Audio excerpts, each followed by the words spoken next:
Good afternoon, everyone. Good afternoon. It's wonderful to see your faces. We're going to get started, if you don't mind. We have an incredibly full program, so I will be brief with my remarks. At least that's the instructions that I gave to ChatGPT when I gave it the prompt to come up with this. No, I'm just kidding on that. We're thrilled, genuinely, we're thrilled that you've joined us for this truly special program. Penn's AI Council has helped immensely in our understanding of the application of artificial intelligence and how Penn can advance the field. For their many, many months of hard work, I want to acknowledge and thank our AI Council members, Eric Bradlow, Jain, Marilyn, Ritchie, René, Vidal, and Duncan Watts, as well as Senior Vice Provost for Research, Bonnell, for their leadership, their thoughtfulness, as Penn moves at light speed to keep up with this emerging technology. Thank you all for the hard work. Some of them are backstage, some of them are here, but you'll hear from members of the council in just a few minutes, but before that, let me just say a couple of brief things. In mid-March, the influential New York Times tech columnist, Kevin Roose, predicted that within 2 years, but possibly, he said, maybe as soon as this year, one or more companies will announce the creation of artificial general intelligence, typically defined as an AI system that performs virtually all cognitive tasks that humans can do. Basically a version of AI's holy grail. Mr. Roose observed, quote, "Whether you think AGI will be great or terrible for humanity, and honestly, it may be too early to say, its arrival raises important economic, political, and technological questions to which we currently have no answers," end quote. To just give one small example, a recent University of Chicago study found that AI was more effective than a group of experienced federal judges in rendering a verdict that stuck to precedent and facts of the law. The study found that unlike human judges, AI was not swayed by legally irrelevant factors such as a particularly sympathetic defendant. Few have called for judges to be replaced by machines. Yet as AI becomes more efficient, more effective, at all the tasks we expect humans to do, we can assume that many professions will face job loss. Rarely, if ever, has a new technology arrived with such promise, but also such potential peril. Not to mention countless philosophical questions related to its very deployment. Not simply could we, but maybe even should we. As the home of the world's first general purpose computer, Penn has always been at the forefront of some of the newest technology.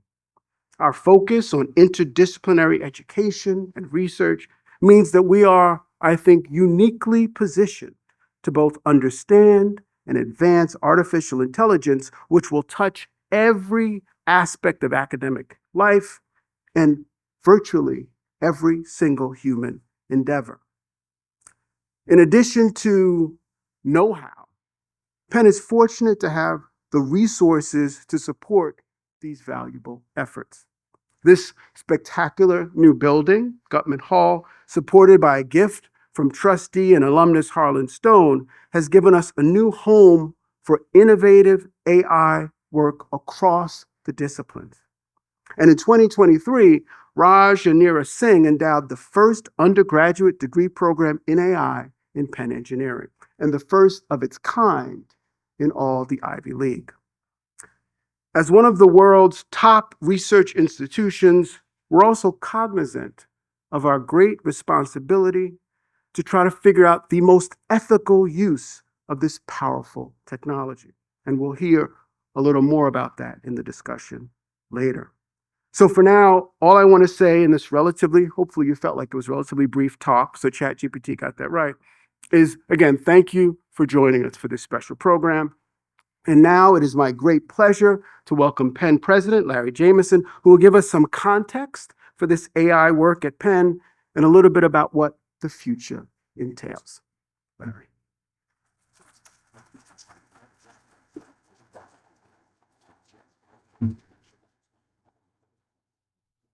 Well, thank you, Provost Jackson. A very interesting way to kick this off. So I have a distinct role in this room today. I'm the least knowledgeable about AI of anyone here. But it doesn't mean that I don't have an appreciation for its significance. I also can't perform in the opera, but I appreciate its role in society and its art form. Why should Penn be focused on artificial intelligence? We know that industry is going to lead in this field in many ways. They can make investments at a scale that we can't. They can move perhaps at a pace that we can't. So what? Why should Penn, and in principle and practice, highlight AI as one of the pillars to focus on? And I'll give you a few reasons why. The first is we want to be relevant. And AI, as Provost Jackson has just described, is going to be relevant in ways that are very difficult to predict, but certainly important ways in almost every sector, if not every sector of our society.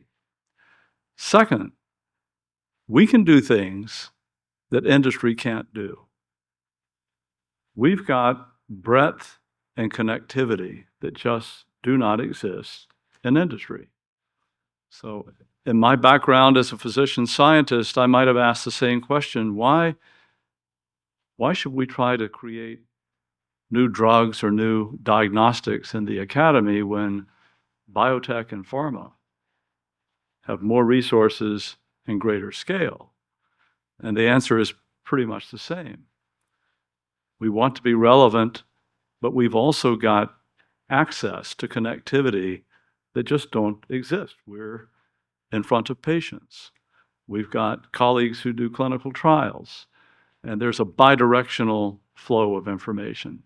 So this is a critical part of the interwoven nature at the University of Pennsylvania that is literally exemplified in this building, Amy Gutman Hall. We're very focused at Penn on the relationship of structure and function. And there was an intentionality to the design of this building to try to incorporate all 12 schools in some way. And I suspect if we raised hands in the room, we would see all 12 schools represented here. And it's fantastic to see this concept coming to life. So we've been talking about AI for a while. I too am indebted to the AI Council that's been working on this. Penn has been investing in the infrastructure to help catalyze it and get it off the ground. So I'm very excited that all of you could come out today. I too am deeply grateful for Dawn Bonnell for her leadership and for everyone who's going to participate. I've been back in the green room with some of these people. You're going to hear some amazing things from this group. It's really going to be a fascinating discussion. But just to kick it off, we'll have a short video and then the panelists will get started.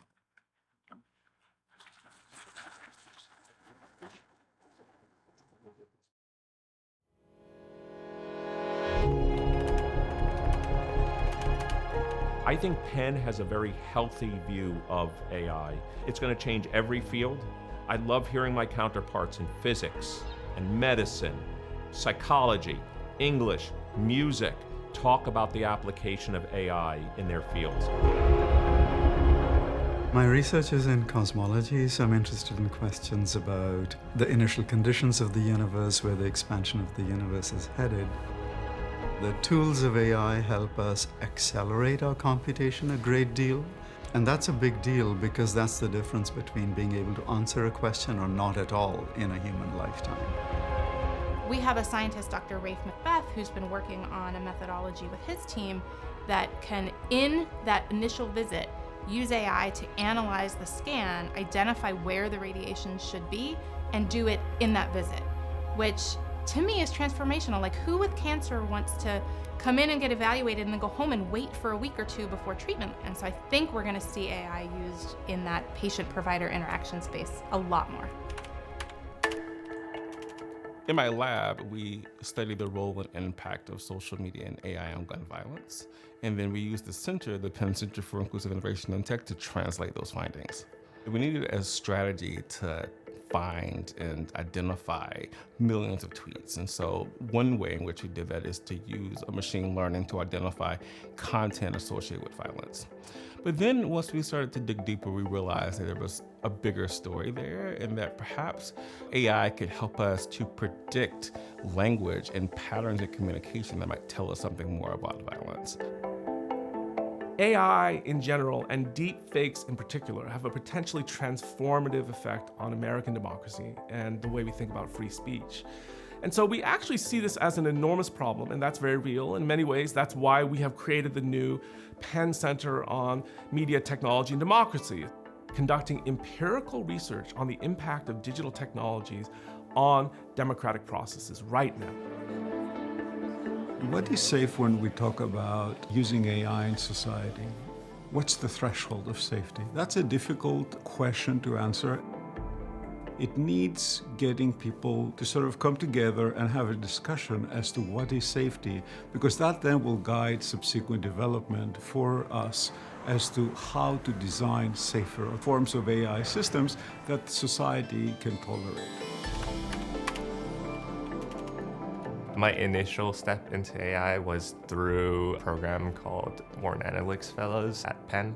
Working with a large company through the project, we were able to create a chatbot, essentially like a GPT, but specialized for their business. So this GPT would look at all the data that the company has in their databases and then provide responses based on that data.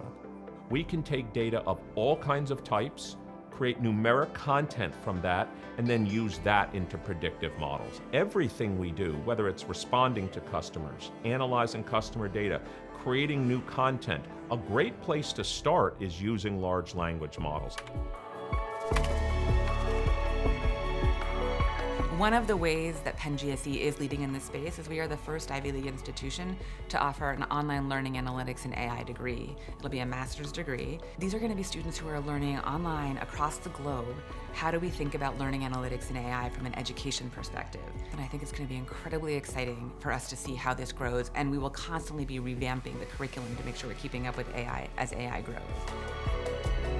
It's not enough to just train students on the technology side if they're going to be using it in city government or public policy decision making, right? They really also need to understand the context. So I think getting folks together who understand both sides, both the problems and the technology, is the sweet spot. The ethical dilemmas related to AI is a really, really important thing that we focus on. Many of our students are already receiving formal training in ethics. It's a part of their programs. What that training does is it gives our students a really solid and nuanced understanding of ethical theory, of the different ways in which one can approach ethical questions, and then with that really solid theoretical foundation, work on applying that in their lives. As an educator, I think what gives the most pleasure is just to see the success of our students. The research is actually done by our students and postdocs. And the daily interactions and learning and discovery and seeing their career progression and how they become leaders in their field, I think it's something that also gives me extreme pleasure.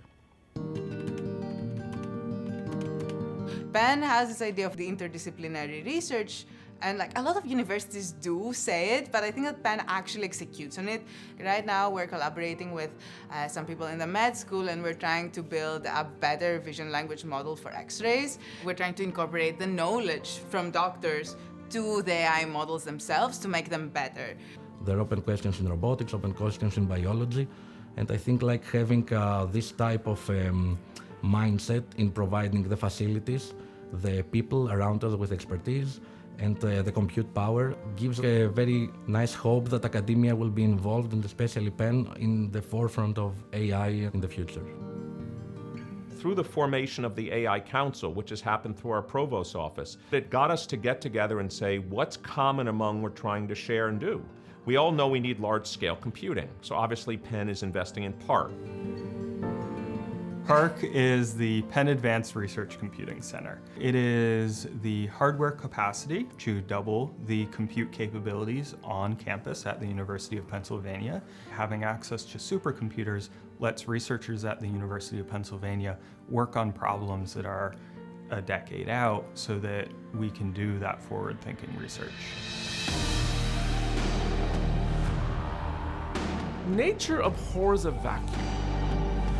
And so you find a lot of different actors rushing in to try to regulate and create laws to govern AI without a framework of what's important and how to think about it conceptually.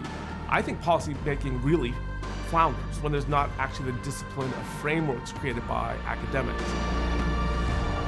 I think we have a lot of work to do here with respect to AI, but I think it's critical work.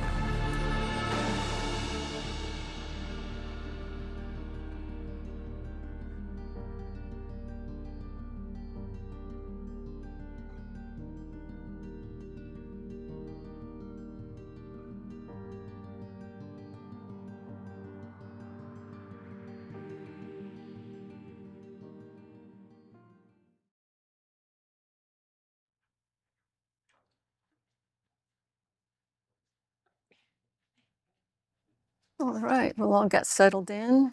What a great way to start our conversations about AI at Penn. Good afternoon, my name's Bonnell, and I'm the Vice Provost for Research, as was mentioned a little bit earlier. I'm just absolutely thrilled to be able to facilitate this discussion. It's been a privilege to be able to work with my colleagues here for about a year and a half in some of the programs and the advances that you've seen in that video. So today we're joined by 5 esteemed faculty members. 4 of the 5 are on the Penn Council, and our special guest is Lin Wu from the Wharton School.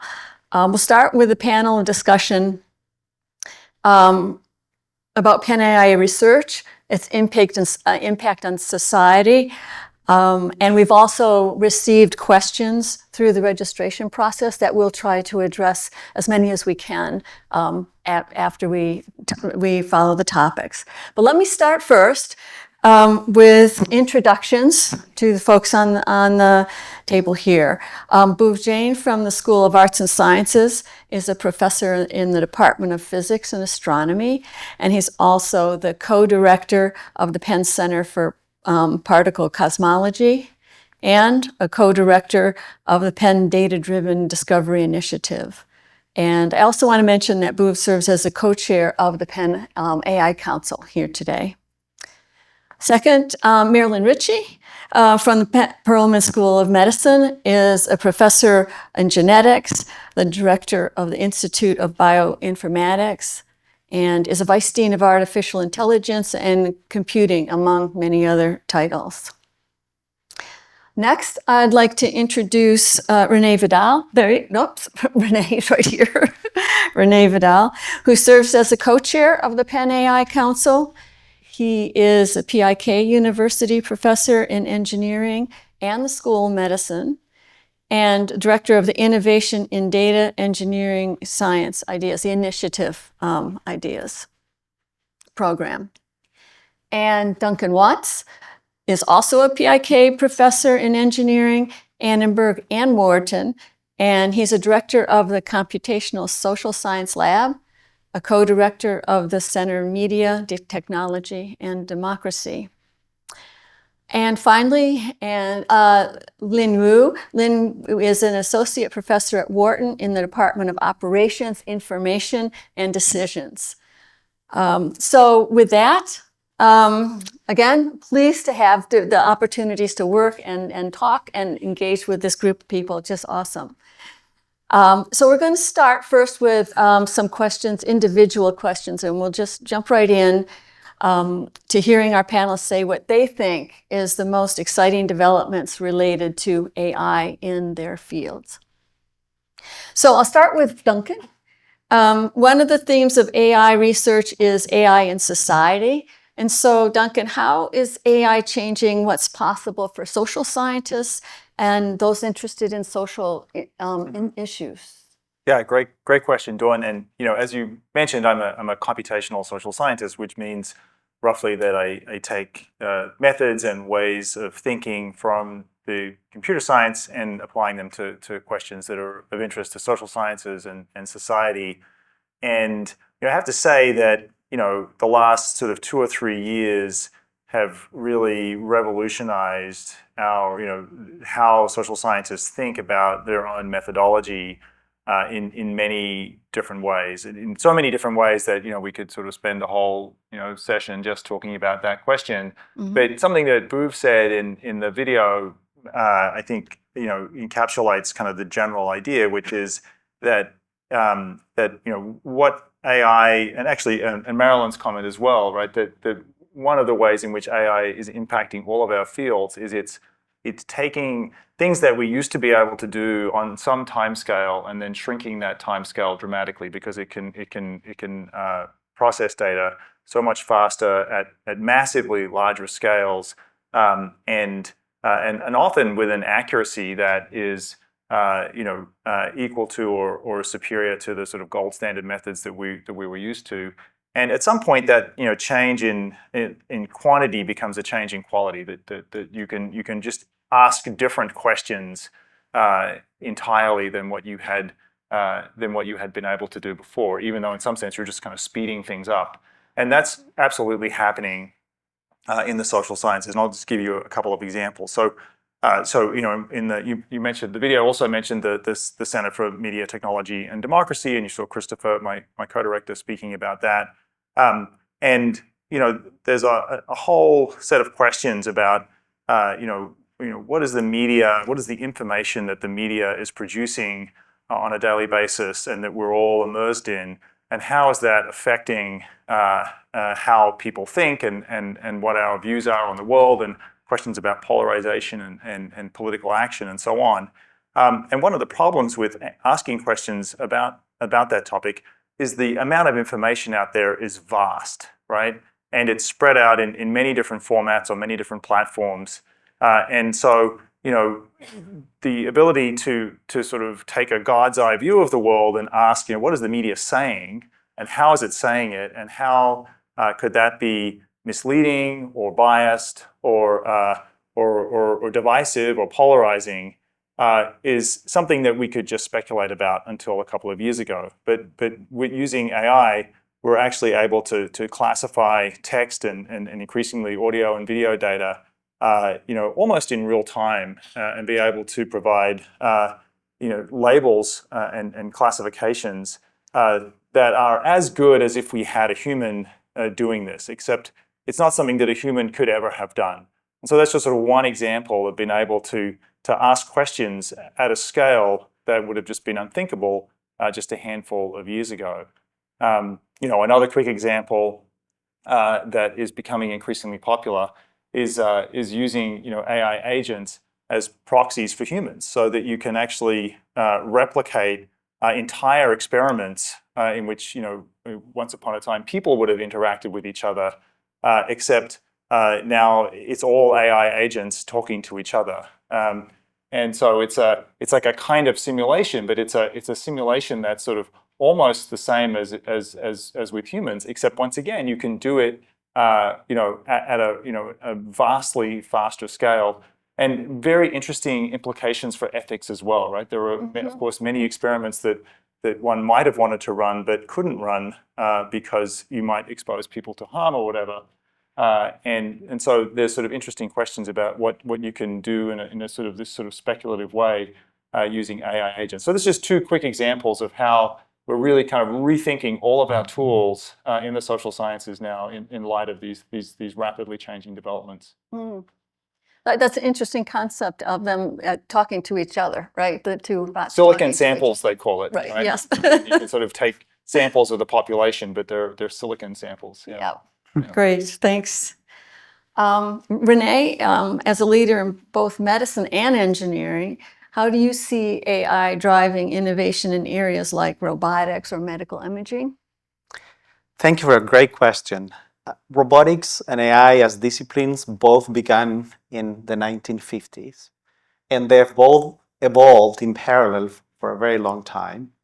There have been periods of time where maybe robotics has moved much more quickly, and I think Penn has played a fantastic role with the creation of the GRASP lab by Ritchie and Ritchie. And so advances in autonomous systems or perception have been developed here. For the last 10 years or so, I think we've all been marveled by the progress of AI and the fact that we can interact with large language models and ChatGPT. Wouldn't it be great if we could type something or say something to ChatGPT and then a robot would maybe go and look at our refrigerator and cook a meal for us, or maybe do our bed or do our laundry? Well, why can't we do that? Why can't we hook up ChatGPT with a robot to get them to do things and interact with the world? And so if you think about large language models, they were trained on and they learned from every text that's ever been written in the world. And predicting the next word is something that you can easily do from the data. But when it comes to robots, they need to perceive the world, interact with the environment, adapt to things that are deformable, and plan and reason. And we are not there yet, partly because you need the most data to learn in cases that are going to fail. If you drop something, or in the case of a self-driving car, if you have an accident. And we don't have infinitely many data on those instances that really matter. I think that Penn, with having one of the best places to do robotics in the world, is uniquely positioned to bring AI and robotics together to make the next generation of robots that will truly be able to reason and do the next generation of tasks. Okay. What do you think the timeline is of the robotics advancing that quickly?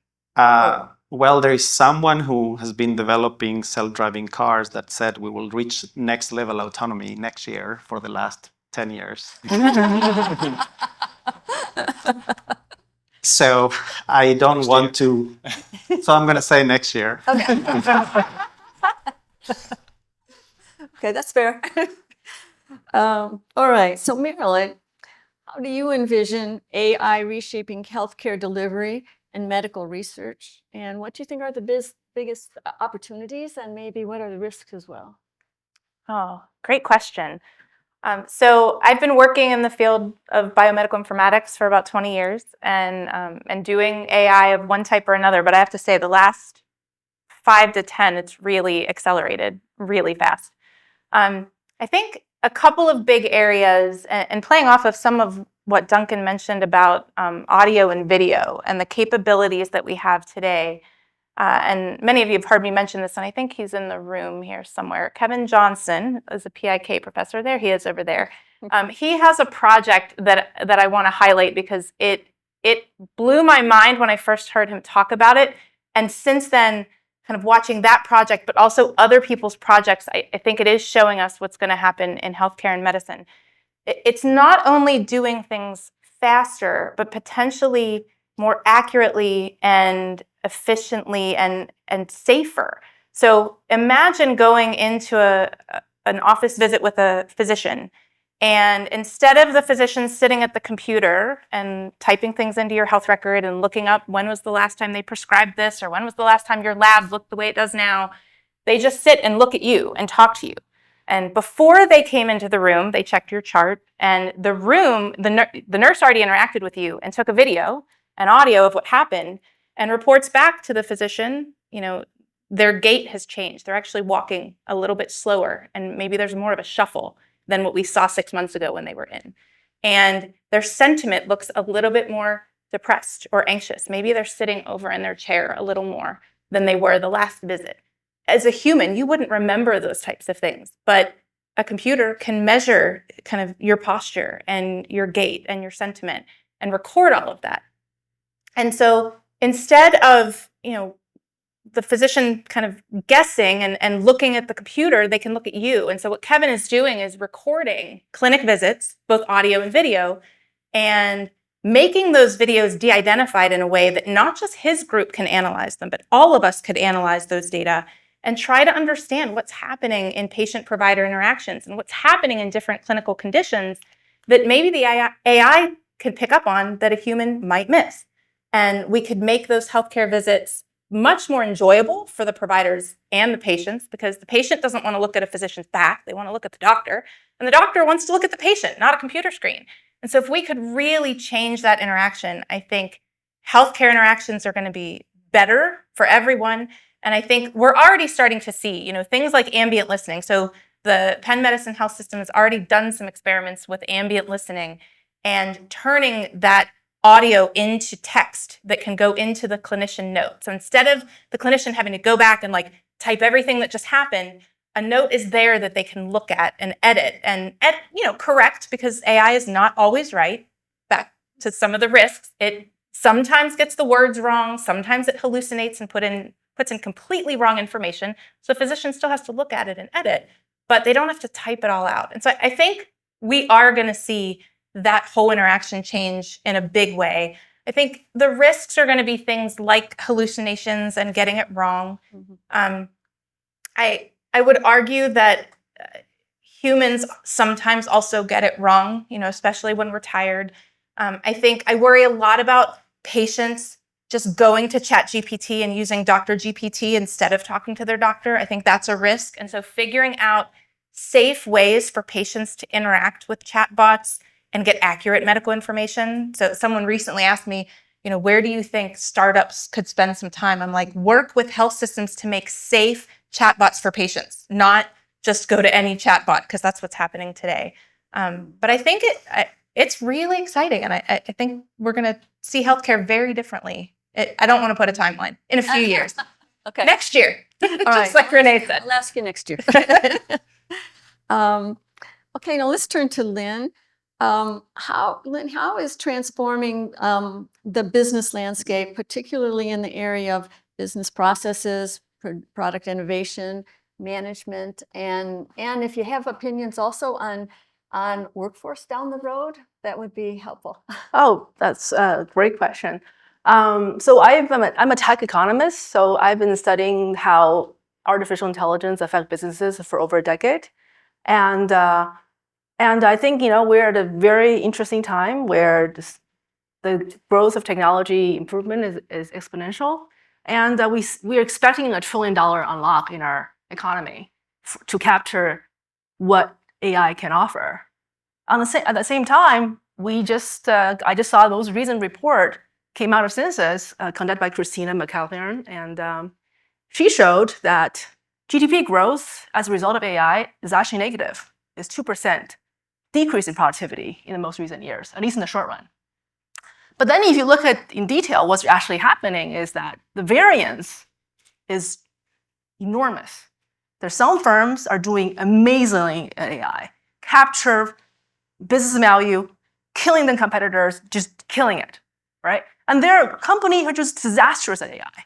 They did the best thing they could. They thought they got to hire the AI scientists, they got data, they got infrastructure, and somehow they got it wrong.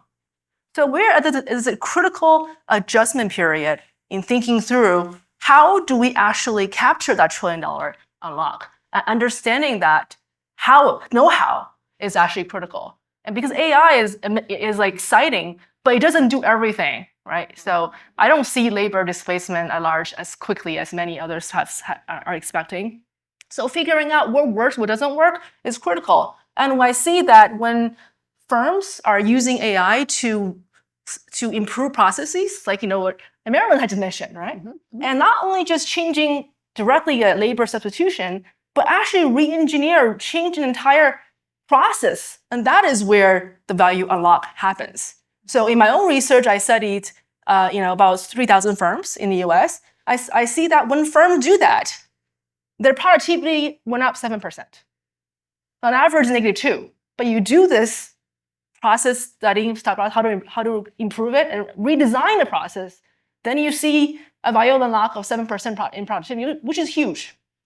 And also, if you think about product development, what is generative AI good for? What is not good for?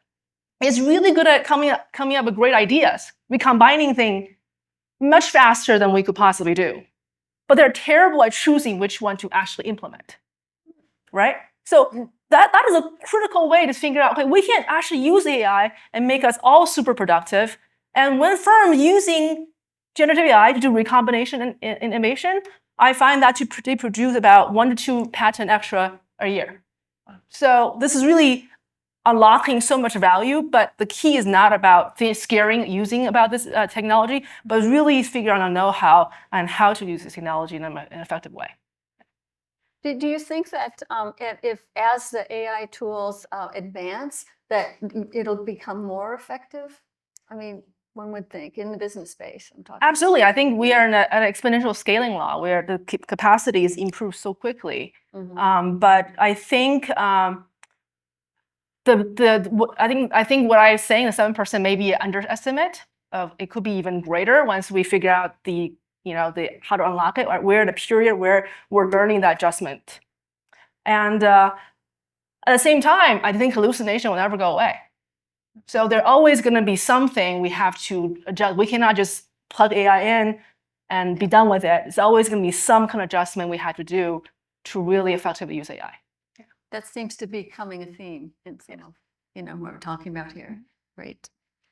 And then Bhuv, how do you see AI bridging gaps between disciplines? And can you share some example how AI has already transformed your field? Thanks, Dawn. Great to see you all. I'm a big fan of how AI has brought disciplines together. I probably love that more than, AI itself. This statement could get me in trouble with René, who works on the foundations of AI. But it's been amazing how the tools of AI and the language of AI are shared by so many disciplines, not just science and engineering, but also social science, even literature and philosophy to some extent. And these tools mean that a student who's worked with a radiologist, looking at brain scans and looking for signs of cancerous cells, and another student who's worked in my group looking at images of galaxies, well, actually they could be using almost the same deep learning model to interpret the data. The questions thereafter are different, but they're picking up these tools and then they can talk to each other. They can bring what they've learned to the other discipline. So it's letting, I'm an astrophysicist. For most of my career, I frankly had neither the interest nor the ability to talk to people in other departments. And now, not just me, but my students are just fluidly moving across campus. And it's so amazing to be at a university where we are near each other, the culture of interaction. It's also really interesting how AI is subverting our research groups. For a century, we've had professors, postdocs, grad students, undergrads. Now, the people who are at the forefront of the AI tools are the advanced grad students and postdocs. Professors are lagging and learning from them. The people who are most fluid at moving across disciplines are freshmen and sophomores. They're not constrained by not having taken 6 years of biology or 4 years of physics. They're quite happy to use a tool that they use to analyze one type of image with another. So this is a great opportunity for the Penn AI initiative. I think we can meet each of these segments of the community, of the different disciplines, meet them where they are, and boost their AI skills and performance. Oh, great. Okay, thank you. So Duncan, let's circle back to you again. What skills or mindsets do you think are essential for young researchers who want to work in AI and social science specifically? Yeah, well, I think that was a great segue from what Bhuv was just saying, that in my lab, I have students from Wharton and from engineering and also from Annenberg. And everybody works collaboratively in teams, and everybody comes with different backgrounds and skill sets. And what I think I have learned from watching these interactions, and also having had a sort of interdisciplinary career for many years now, I would say it's very hard to predict what the skills you will need in the future are, right? We're always sort of wanting to train our students for the things that they're going to need. But those things keep changing. So, I sort of think a lot about what do they really need? And, I think, I would say it's a little hand wavy, but I would say something like, curiosity and taking the problem seriously, right? So rather than coming in the door and saying, well, I'm an economist, and so I use these methods, and I have these theories, and I have this toolbox, and I'm going to apply that toolbox to everything that I encounter, or I'm a psychologist, and I have these other methods and these other theories, and apply them to the same set of problems and reach often very different answers. We start with the problems, and we try to ask, if I really want to understand what's going on here, if I want to make progress, what do I need, right? And then pull from wherever you have to pull from, right? So you use different methods, you rely on different theories or frameworks, and maybe those theories and methods come from computer science, or maybe they come from econometrics, or maybe they come from social psychology, or maybe they come from political science, right? But it doesn't really matter, right? The point is that you want to figure it out, and I think to me that's the attribute that is driving progress in this area. And so I think cultivating that in our students and getting them to be to start with the problem and asking themselves, what is it that I am trying to accomplish here? What is the goal? And then working backwards from that to the tools. I think that's certainly what I try to indoctrinate my students into thinking. And I think, again, we're sort of setting up an institution here. I mean, Penn already has this sort of long history of investing in the what did Franklin call it, the decorative arts, and also applications. So he really cared about the world, and I think Penn has had that history of wanting to take problems from the real world seriously, rather than just the problems that we talk about inside of our academic disciplines. And so, building off of that, I think this initiative that we're celebrating here, I think really can help our students, think like that and get the tools that they need from all of the disciplines that we can bring to bear. Great. Let me see. Let's take a moment, and René, I guess I'll direct this to you to talk a little bit more about trustworthiness of AI algorithms and that sort of thing. Yes. So in the first question, you asked me not only about AI in robotics, but also AI in medicine. And I didn't tell you much about medicine. So I will combine my answer to trustworthy and medicine together, if I may. Okay. So following up on what Marilyn said about Kevin's work, I have a dream about AI in medicine that maybe next year, but not maybe 50 years from now, we'll be able to just go into the doctor's office, and based on the description of our symptoms, they will be able to search for every single patient in the world who had the most similar symptoms, what treatments were given, how were they diagnosed, what worked, what didn't, and help by leveraging data from everybody, find what is the most adequate diagnosis, and maybe finish the conversation with scheduling the next appointment automatically without having to do that. Are we able to do that? Will we be able to do that using, say, AI technology? I think from a pure technological point of view, the answer is yes. I think we'll have fantastic MRI reconstruction algorithms. We'll be able to find tumors, pathology is going to be changed using AI. But none of that will ever be used in the clinic unless physicians trust the predictions of those algorithms. And so we have Christos here. Penn has been at the forefront in radiology at developing these AI algorithms for radiology for the last 20 years. So I'm sure we'll be able to do it. When it comes to trusts, the School of Engineering just created ASSET, who is our new Trustworthy AI Center. And I think Penn has been a leader on ethical algorithms for a good 20 years. So the first seminar of the Trustworthy AI this semester, our fantastic colleague, Aaron Roth, opened up with a question. Do we trust probabilities? And I was like, what do you mean we trust probabilities? Well, he said, if I flip a coin and I predict that the probability of heads is 50%, would you trust it? Yeah, probably yes. And then he said, if I tell you that the probability that Canada becomes the 51st state of the US is 1%, do you trust it? Well, we can't tell. We cannot quite do the experiment to verify whether that's going to happen. We cannot, do the coin 100 times to see what that probability is, right? So by analogy, how are we going to make AI algorithms trustworthy? So there's been really great work happening at Penn. I'd like to highlight the work of my colleague, Chris Kellison-Birch and Mark Yaskar. Explainability is one possible direction.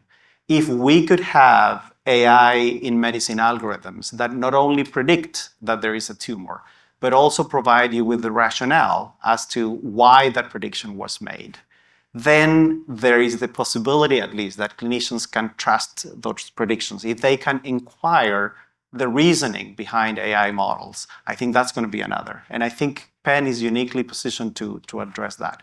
We saw also in the video the question of safety. That's going to be critical back to robotics. Unless we deploy embodied AI techniques for robots that interact safely with humans, or self-driving cars that minimize the number of accidents. I think the question of ethics and the relation of that with policy, where we have experts in the panel, is going to be hugely important. And I think that it's going to be hard defining human-like things into algorithms. We might not even have the right definitions right now. And developing both and working, and back to the question of multidisciplinarity, working interactively with colleagues that work in the ethical aspects or in the legal aspects, as well as AI, and depending on where that technology is being applied, I think is going to be critical. Great, great. And one of the themes that I'm hearing here is the collaboration and cross connections that people have at Penn. This really is a strength for Penn, at Penn, and it's playing a role, I think, too. So I'm going to have one more question, and I'll ask each of them to give an answer for this, and that is, where is Penn AI going to be in 5 to 10 years from today, and what will we have achieved by then? So I'll start with Lynn. Wow. Well, I think we have it's a really interesting junction. Like, we can't even figure out what's happened next year with autonomous driving.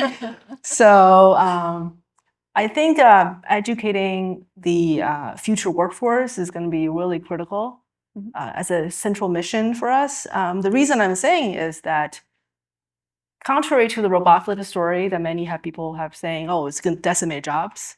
So what I found, I studied the entire country of Canada, every single factory establishment, and where robots are being used, adopted. And I actually found that robot adoption is positively correlated with employment. So it turns out is that robot adopters, they become productive, and they are killing the competition, and they hired more people. So it's really the non-adopters who are getting killed by the competition and laid out people. So industry level, you might see a negative thing, but it's not a direct labor substitution, it's a competition story. So that means we need to educate our students to be more competitive. And from a management, training next generation manager, I think is critical, because on the same line of research, I also found that supervisor jobs are also getting decimated. So and also middle skill workers also being decimated. So the rise are high skill and low skill worker. So this career ladder is fundamentally broken, right? So how do we help students think through that dynamic. As a management scholar, how do we train a next generation manager? How do we incentivize people? How do we, think about what middle skill workers should be doing in the future? And I think that will be something I am passionate about. I hope that Penn as a whole, the management scholar and other schools can think about what the future workforce should look like and how we can implement that. Great, thank you. Duncan, 5 to 10 years from today, what will we have done? So, I really hate making predictions. A lot of my research is about how we can't actually make predictions. But I think one of the things that has struck me since becoming part of this working group that has sort of turned into this council is that when we talk about AI across Penn, there's so many interesting things happening in different schools and so many different perspectives on AI, and none of us really knew about any of us. Right? That we were all kind of doing these things in isolation, but there wasn't, a university level conversation happening. There were not university level investments in resources and institutional mechanisms to kind of create a Penn AI, right? And so I think what I hope will come out of I hope many things will come out of this effort, but I hope one thing that will definitely come out, and that I think is mostly within our control, is to make that this Penn AI like a real thing, right?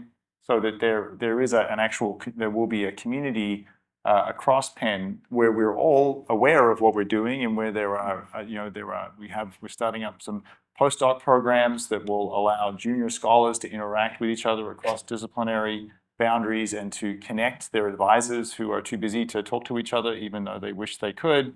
And to create events and meetings and workshops and skill building opportunities that will really create an actual real community across all 12 of our schools that is focused on an AI as a kind of unifying theme.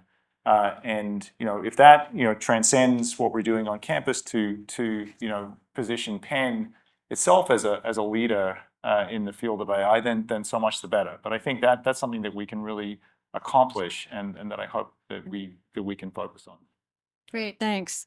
And I think along that lines, PARC is going to be a big tool in order to, and you'll be seeing this be launched in the fall for the whole community as well, bringing people together. So René, your projection, 5 to 10 years? In 10 years, PARC is going to be 10 times bigger. 100 times. Okay, there you go. I think in 10 years, the ability of AI models to reason would have dramatically improved to the point that they can, for example, prove theorems in mathematics. I don't know if one of the Hilbert problems, but something non-trivial. Perhaps AI algorithms powered with the new telescope that is coming in Chile will discover new stars and galaxies. I would think that maybe the number of FDA-approved medical devices with AI technology would probably have increased by at least one order of magnitude. I could go on, but let me stop there. Okay, great. Marilyn, turn to you now. It's hard, and especially some of what Lynn and Duncan said were things that I was going to say. I guess I would like to see Penn AI, 5 to 10 years from now, have figured out the strategy to upskill and train our entire campus community, kind of playing off of what some of Lynn said. If really in every discipline, which I think we all believe AI is going to be really important, how do we put AI in the hands of everyone? I mean, we were all working on how do we teach our students, the undergraduates, the graduate students, the medical students, we're working on that. And then we're hearing from some of the faculty who don't know about AI, like, hold on, like I can't teach them AI, I don't know AI. And some of them don't want to know AI. We're like, you need to learn AI. So we have to figure out as a council and as an initiative, how do we teach our entire workforce and in all 12 schools as well as the health system, so that we can work efficiently and effectively. And I wish President Jameson was still here. We were chatting earlier about how if it makes us more efficient and effective, like maybe we don't need to work 5 days a week. Like maybe the 3-day work week could be a thing and we could find time for leisure. And I said, what's that? Like, what do you do with leisure? But maybe AI could teach us what to do. So I really would like to see us figure out. And then once we do that for our campus community, maybe we can also do more for the city of Philadelphia and upskill much of our workforce in our community so that we kind of, raise all of the boats, both, locally and regionally, to really leverage this technology to do better for all of us. Great, thanks. Okay, and Bhuv. I'll make a few predictions. You know how they say if you're chatting with a friend over cocktails one night, don't go to a formal setting tomorrow and say the same thing. I'm going to say the same thing. I think we'll have some major scientific discoveries, including coming out of Penn. A couple of years ago, my colleague found the biggest comet humanity's ever found. I think in astronomy, we will make a discovery such as finding a planet around another star that has life on it. And we'll do it with the aid of AI. Like Duncan talked about these, what we call digital twins, virtual replicas of systems that we use to train our algorithms on. So that's what we are doing to find these special planets. Back home, I was casually saying that I think every few years we can double the participation of our undergraduates in research. And it's going to be a huge win for both our research output and for the undergrads who will take what they've learned into their careers. So 5 years from now, we will quadruple our undergraduate research output. Okay, great. I think our AI interdisciplinary postdoc group is well on its way to becoming one of the leading groups in the world of postdocs who are collaborating, interacting, and just the absolute experts in the intersection of AI, science, medicine, and business. Great, great. So, so this is the AI Council, and plus our visitor, Lynn. You can see how fortunate we are to have them as the council on helping us to move some of these initiatives forward. They're really taking a charge and making things happen. And so I want to thank you for all the work that you've done this year and all the work I think we're going to do next year. Anticipating this, but also for the panel today and your insights and progressions all the way across all of these different disciplines. So we're going to stop here with the discussion, but I hope that you will join us in the reception and be able to talk to the council and consider, whatever questions that didn't get answered, maybe. With that, I will thank them and thank you for your attention and look forward to chatting.